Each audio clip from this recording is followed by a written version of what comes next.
Assalamualaikum, salam sejahtera ya, salam sejahtera semua. Okey ya, baik, video kali ini saya akan menerangkan tentang konsep keseimbangan pasaran wang dan aktiviti ekonomi ya, dan aktiviti ekonomi. Baik, okey. Untuk keseimbangan pasaran wang dan aktiviti ekonomi ini kita akan lihat pasaran wang ya. Pasaran wang. Sebelum ini kita belajar tentang apa? Tentang pasaran barang ya. Pasaran barang ini adalah pasaran wang ya, iaitu pasaran wang terdiri daripada permintaan wang dan penawaran wang ya, dan penawaran wang. Baik. Kita sudah dalam video yang lalu saya sudah terangkan tentang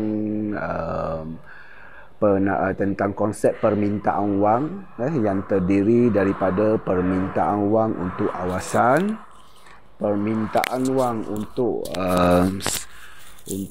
spekulasi, dan permintaan wang untuk tujuan urus niaga. Okey, kita ada 3 sumber permintaan wang ya. Kita ada 3 sumber permintaan wang. Jadi kita telah daripada 3 sumber permintaan wang itu, kita juga telah membentuk kelok permintaan wang yang mencerung ke bawah ya,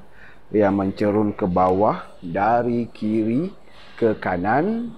Dan pada bahagian kelok permintaan wang itu juga ada bahagian yang dikenali sebagai perangkap kecairan ya, iaitu bahagian kelok permintaan wang yang berbentuk anjal sempurna. Okey, anjal sempurna.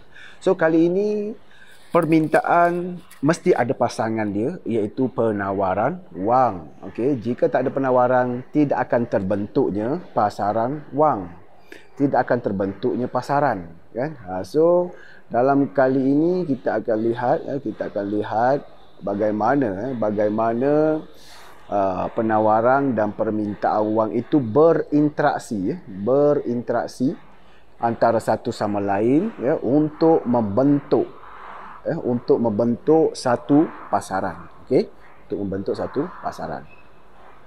Okey, penawaran wang ini menurut Keynes, penawaran wang ditentukan oleh bank pusat ya, ditentukan oleh bank pusat. Okey, ditentukan oleh bank pusat. Bank pusat yang tentukan. So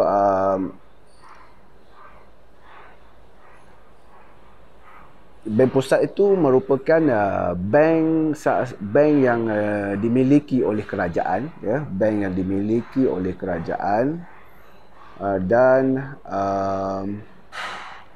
bank yang dimiliki oleh kerajaan, dan setiap negara akan mempunyai satu bank pusat. Satu bank pusat. Macam negara kita ada satu bank pusat, dan nama bank pusat negara kita ialah Bank Negara Malaysia. Okey. So setiap negara ada satu bank pusat dan namanya mempunyai nama yang tersendirilah ya. Okey. Tapi setiap negara akan ada satu bank pusat yang dimiliki oleh pihak kerajaan. Okey. Baik, so maka penawaran, oleh kerana ia ditentukan oleh bank pusat, penawaran wang ini, maka penawaran wang tidak dipengaruhi oleh kadar bunga. Penawaran wang tidak dipengaruhi oleh kadar bunga. Okey, kita kena jelas di situ. Oleh kerana tidak dipengaruhi oleh penawaran wang, maka kelok penawaran wang akan berbentuk tidak anjal sempurna macam ni. Okey, tidak anjal sempurna. Kenapa? Sebab ianya tidak dipengaruhi oleh kadar bunga. Kadar bunga naik ataupun turun, penawaran wang kekal pada M1. Okey, kekal pada M1. Itulah yang dimaksudkan tidak dipengaruhi oleh kadar bunga. Okey. Kalau kita lihat uraiannya ni, okey, kelok penawaran wang MS berbentuk menegak. Okey. Walaupun kadar bunga naik dari OR0 ke OR1, okey, kuantiti wang tetap pada OM0. Okey. Maknanya ianya tidak dipengaruhi oleh kadar bunga. Okey, tidak dipengaruhi oleh kadar bunga. Okey. Baik. So seterusnya kita lihat pula bagaimana kadar bunga ditentukan dalam pasaran. Okey, bagaimana kadar bunga ditentukan dalam pasaran, ya. Alright. Kadar bunga ini ditentukan oleh permintaan dan penawaran wang. Okey. Interaksi antara permintaan wang dengan penawaran wang. Dan rajah yang akan kita perolehi adalah berbentuk macam ni lah. Okay. Adalah berbentuk macam ni. Ini bentuk dia. Okay. Kadar bunga, paksi tegak itu kadar bunga. Paksi mendatar adalah penawaran wang. Ini adalah kadar bunga lah. Okay. Dan ini adalah kelok penawaran wang seperti yang kita rujuk tadi. Dan ini adalah kelok permintaan wang seperti yang kita bincang seperti yang saya terangkan dalam video-video yang lepas lah. Okay. Seperti yang saya terangkan dalam video-video yang lepas. Okay. Jadi berdasarkan rajah ini, kalau kita lihat betul-betul, keseimbangan pasaran wang dicapai pada titik E0. Okay. Pada titik E0, apabila permintaan wang sama dengan penawaran wang, iaitu di mana? Iaitu MD sama dengan MS. Okey. Money demand sama dengan money supply. Okey. Pada kadar bunga R0, pada kadar bunga R0 dan kuantiti wang M0. Okey, ini dan M0. Okey. M0. Baik. Pada kadar bunga R0 dan kuantiti wang M0. Okey. Okey, jika kadar bunga adalah pada R1.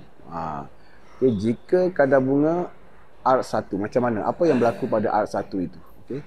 Jika kadar bunga R1 dan jika kadar bunga adalah R1, permintaan wang kurang daripada penawaran wang. Kenapa? Permintaan wang di sini dan penawaran wang di sini. Kan? Penawaran wang adalah di situ.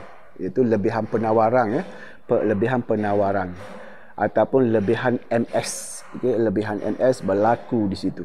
Kan? Pada kadar bunga R1. Okey, berlaku lebihan penawaran wang, maka wujud lebihan penawaran wang sebanyak M1 M0. Sebanyak inilah. Sebanyak tu. Sebanyak M1 M0. Dan kadar bunga cenderung menurun sehingga mencapai keseimbangan semula pada R0.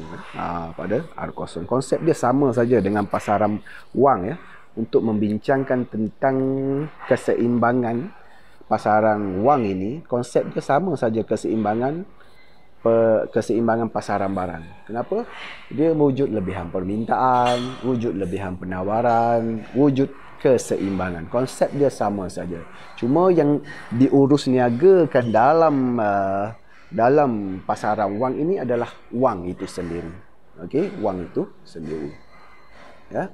Jadi seterusnya, jika kadar bunga adalah R2 pula. Okey, kalau kadar bunga R2, yang ini pula macam mana? Okey, berlaku lebihan permintaan. Okey. Berlaku lebihan permintaan. Berlaku lebihan permintaan wang sebanyak M0 M2. Sebanyak M0 M2. Okey, sebanyak M0 M2. So kalau kita lihat pada huraian ni, jika kadar bunga adalah R2, permintaan wang melebihi penawaran wang. Berlaku lebihan permintaan wang.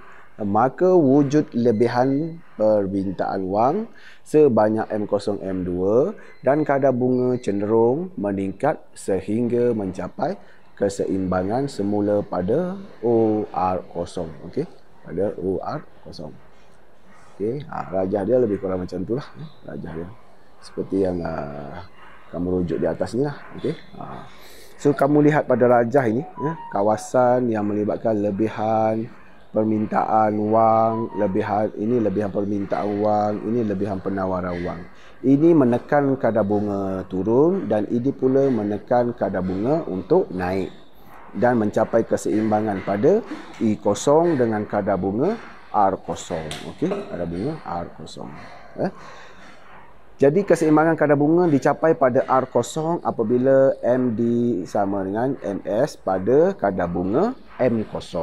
Okey, pada kadar bunga M0. Okey. Itu adalah berkaitan dengan penentuan keseimbangan kadar bunga. Okey, keseimbangan kadar bunga, ya. Alright. So, seterusnya kita lihat pula bagaimana perubahan kadar bunga itu, okey, bagaimana perubahan kadar bunga itu dan aktiviti ekonomi memberi kesan antara satu sama lain. Bagaimana aktiviti perubahan kadar bunga. Inilah yang ditunjukkan oleh teori Keynes. Okey, Keynes ini menerangkan tentang apa? Sebelum ini kita ada jawab dalam soalan exam dalam bahagian C itu kan, sama ada ia selaras atau tidak dengan teori wang, teori kecairan Keynes, betul tak? Inilah yang dimasukkan teori Keynes ni. Pada teori Keynes berdasarkan gambar rajah ini. Okey. Baik, berdasarkan gambar rajah ini, cuba kita lihat. Kita lihat rajah A dulu, okey. Kita lihat rajah A dulu. Baik, kita lihat rajah A dulu, rajah A ini rajah A, Baik, kalau kita lihat rajah A, okey, ini rajah A. Okey, ada A ini ada seperti rajah yang tadi, iaitu bagaimana kadar bunga berubah. Kan? Berdasarkan rajah ini, penawaran wang yang bertambah. So kesan dia kadar bunga turun. Kan? Sebab apa? Sebab penawaran pada penawaran wang yang asal iaitu M0 ini, keseimbangan berlaku di I0. So kadar bunga keseimbangan ialah R0. Okey, kadar bunga keseimbangan ialah R0. Baik. Jadi apabila penawaran wang ditambah oleh bank pusat, kan? Apabila penawaran wang ditambah oleh bank pusat, maka kelok penawaran akan beralih ke MS1, kan? Dan keseimbangan baru dicapai pada I1 ni, dan kadar bunga yang baru adalah lebih rendah daripada R0, kan? Dan kita sudah bincangkan bahawa kadar bunga dengan pelaburan mempunyai hubungan yang negatif, kan? Maksudnya di sini, kalau kadar bunga R0,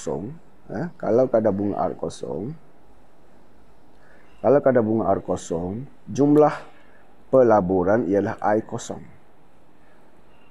Tapi oleh sebab penawaran wang telah bertambah, maka kadar bunga jatuh. Bila kadar bunga jatuh ke R1, maka pelaburan meningkat menjadi I1. Jadi kesimpulannya, apabila R turun, pelaburan bertambah. Itu kesimpulan yang saya nak nyatakan di sini. Apabila kadar bunga jatuh, pelaburan bertambah. Okey. Di situ berpandukan pada rajah B. Ini adalah kelok MEI dia panggil. Hubungan antara kadar bunga dengan kuantiti pelaburan. Hubungan antara kadar bunga dengan kuantiti pelaburan yang dipanggil kelok MEI, kecenderungan kecekapan modal sud. Okey, kecekapan modal sud. Kelok kecekapan modal sud yang diringkaskan sebagai MEI. MEI. Okey, so hasil daripada pergerakan ini, hasil daripada pertambahan pelaburan ini, ini penting ni.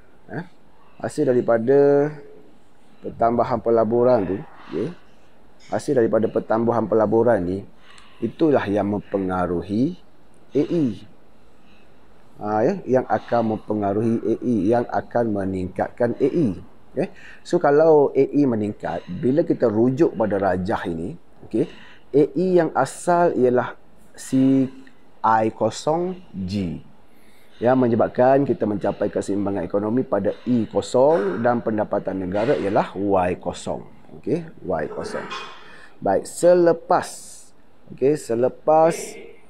berlaku peningkatan pelaburan, selepas berlaku peningkatan pelaburan yang disebabkan penurunan kadar bunga tadi, menyebabkan pelaburan meningkat dan kelo AE beralih ke atas.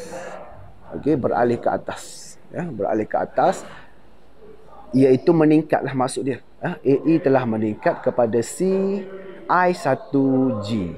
CI1G. Maka keseimbangan baru berlaku di E1 dengan pendapatan negara telah meningkat daripada Y0 ke Y1. Daripada Y0 ke Y1. Maka kesannya yang asalnya penurunan kadar bunga ini telah menyebabkan apa? Telah menyebabkan pendapatan negara telah bertambah. So oleh kerana sebab itulah saya cakap dalam ini kita panggil dasar keuangan. Kerajaan boleh ubah penawaran wang ini. Kerajaan boleh ubah penawaran wang ini sama ada kerajaan boleh meningkatkan penawaran wang atau menurunkan penawaran wang ini, untuk mempengaruhi kegiatan ekonomi. Kalau dalam kes ini, so untuk menutup lompang inflasi ke, untuk menutup lompang deflasi ke, kerajaan boleh kontrol melalui dengan mengubah penawaran wang untuk mempengaruhi kadar bunga, dan seterusnya kadar bunga akan mempengaruhi kegiatan ekonomi. Akan mempengaruhi kegiatan ekonomi. Dan ini kita panggil dasar keuangan. Itu dasar kerajaan dalam mengubah kadar bunga, dalam mengubah penawaran wang dan kadar bunga. Ini dasar keuangan. Sebelum ini kita dah belajar tentang dasar fiskal. Dasar fiskal, dasar kerajaan dalam mengubah G dan T, cukai dan perbelanjaan kerajaan. Tapi pada kali ini dalam dasar keuangan, dasar kerajaan dalam mengubah penawaran wang ataupun bekalan wang untuk mempengaruhi kegiatan ekonomi. So kalaulah kerajaan nak tambah pendapatan negara, kerajaan perlu meningkatkan penawaran wang, mengarahkan Bank Pusat meningkatkan penawaran wang. Dan salah satu bentuk macam mana Bank Pusat boleh meningkatkan penawaran wang, ingat balik masa kita belajar proses penciptaan kredit, iaitu konsep pengganda wang. So Bank Pusat mempunyai kuasa dalam mempengaruhi pengganda wang kerana pengganda wang dikira dengan menggunakan nisbah rizab. Nisbah rizab ditentukan oleh Bank Pusat, Bank Pusat. So kalaulah kerajaan nak tambahkan pendapatan negara, kerajaan boleh mengarahkan Bank Pusat untuk menurunkan nisbah rizab. Bila nisbah rizab semakin kecil, nilai pengganda akan semakin besar. Sebaliknya, kalaulah kerajaan nak mengurangkan pendapatan negara, sebab apa? Sebab wujud lompang inflasi dalam ekonomi. So kerajaan boleh mengarahkan Bank Pusat meningkatkan nisbah rizab. Ini akan mengecilkan pengganda wang, maka bekalan wang dalam ekonomi berkurang. Bila bekalan wang dalam ekonomi berkurang, kadar bunga akan naik, pelaburan jatuh dan AE jatuh, pendapatan negara juga akan jatuh. Itu adalah salah satu. Kita akan bincangkan lebih detail nanti. Baik. So berdasarkan ini adalah huraian yang lebih detail lah. Ini adalah huraian yang lebih detail. Ini adalah huraian yang lebih detail. Iaitu berdasarkan rajah ini, keseimbangan pasaran wang lah. Ini adalah rajah keseimbangan pasaran wang. Okay. Ini adalah rajah keseimbangan pasaran wang dengan kadar bunga asal ialah R0 dan kuantiti wang asal ialah OM0. Okey, rujuk rajah A, rajah A. Pertambahan penawaran wang daripada M0 ke M1, ya, dia bermula dengan pertambahan dalam penawaran wang. Bermula daripada pertambahan penawaran wang di situ. Kan? So siapa yang mempunyai kuasa mempengaruhi pertambahan atau pengurangan penawaran wang? Ialah Bank Pusat yang dikawal oleh kerajaan. Okey. Kepada OM1 seperti ditunjukkan oleh peralihan kelok penawaran wang ke kanan dari M2 ke M1, ya, menyebabkan kadar bunga jatuh dari R0 ke R1, ya, daripada R0 ke R1, ya. Dalam rajah B pula menunjukkan kelok permintaan modal atau kelok kecekapan modal sud, dia panggil, kecekapan modal sud. Kejatuhan kadar bunga daripada R0 ke R1 menyebabkan pelaburan bertambah daripada I0 ke I1, ya. I0 ke I1 seperti yang saya terangkan tadi lah, ya. Rajah C pula menunjukkan keseimbangan ekonomi tiga sektor. Pertambahan pelaburan menyebabkan fungsi perbelanjaan agregat meningkat. Okey, meningkat dari CI0G ke CI1G sebanyak perubahan pelaburan itulah. Okey. Dan seterusnya pendapatan negara meningkat dari Y0 ke Y1. Itu adalah kesan akhir kepada kegiatan ekonomi. Okey. Ya. Baik. So itu adalah berkaitan dengan bagaimana, okey, bagaimana perubahan kadar bunga mempengaruhi aktiviti ekonomi. Okey. Alright. Okey, seterusnya ialah bagaimana, ya, bagaimana okey, seterusnya ialah bagaimana itu tadi adalah pendekatan AE sama dengan AS. Okey, bagaimana perubahan kadar bunga itu mempengaruhi aktiviti ekonomi melalui pendekatan AE sama dengan AS, kan. Melalui AE sama dengan AS, melalui pendekatan inilah. Okey, melalui pendekatan ini. Ini adalah pendekatan AE sama dengan AS ataupun AE sama dengan Y. Okey. Tetapi kalau kita nak tunjukkan dalam kaedah pendekatan AD sama dengan AS pula, pendekatan AD sama dengan AS, kita boleh lihat di sini. Kita boleh lihat di sini. Ini adalah rajahnya. Kalau menggunakan pendekatan AD-AS, ya. Baik. Dia mempengaruhi AD saja, ya. Mempengaruhi AD saja sebab AD ini dibentuk daripada kelok AE, kan. AD ini dibentuk daripada kelok AE dan AE itu pula dipengaruhi oleh pelaburan tadi. Maka perubahan kelok AE akan mengubah kelok AD, ya, akan mengubah kelok AD. So berdasarkan rajah ini kita boleh terangkan bahawa keseimbangan dicapai pada E0, ya, apabila AD0 bersilang dengan AS0 pada harga P0 dan pendapatan negara Y0. Itu yang 00 itu adalah kedudukan asal sebelum berlakunya perubahan. Apabila penawaran wang bertambah, ya, apabila penawaran wang bertambah, ya, bermula di sini. Apabila penawaran wang bertambah, kadar bunga menurun dan pelaburan bertambah, dan maka permintaan agregat bertambah dan kelok permintaan agregat beralih ke kanan dari AD0 ke AD1. Beralih ke kanan itu maknanya meningkat. Okey, maknanya meningkat.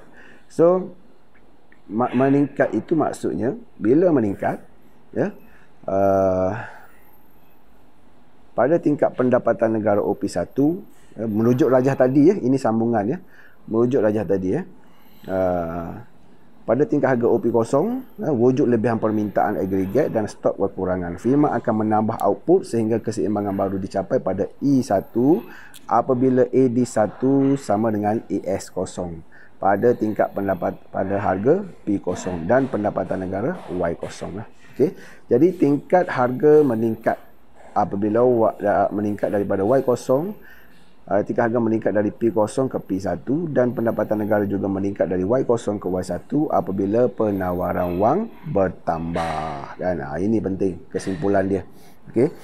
Tetapi ya, jika kita lihat menggunakan kaedah penawaran wang berkurang pula, dia akan memberi kesan yang sebaliknya lah. Dia akan memberi kesan yang sebaliknya, iaitu akan mengurangkan penawaran wang. Itu saja beza dia. Mengurangkan penawaran wang, mengurangkan permintaan agregat AD ke kiri lah. Okay, so dia akan akhirnya menyebabkan harga jatuh dan pendapatan negara benar juga jatuh. Okey. Itu dia sebaliknya saja kesan dia. Okey. Baik. Okey, so itu saja untuk video pada kali ini. Pastikan kamu faham betul-betul. Tak faham, tengok lagi video ini. Kalau tak faham lagi, boleh hubungi saya. Ya. Terima kasih. Assalamualaikum. Salam sejahtera.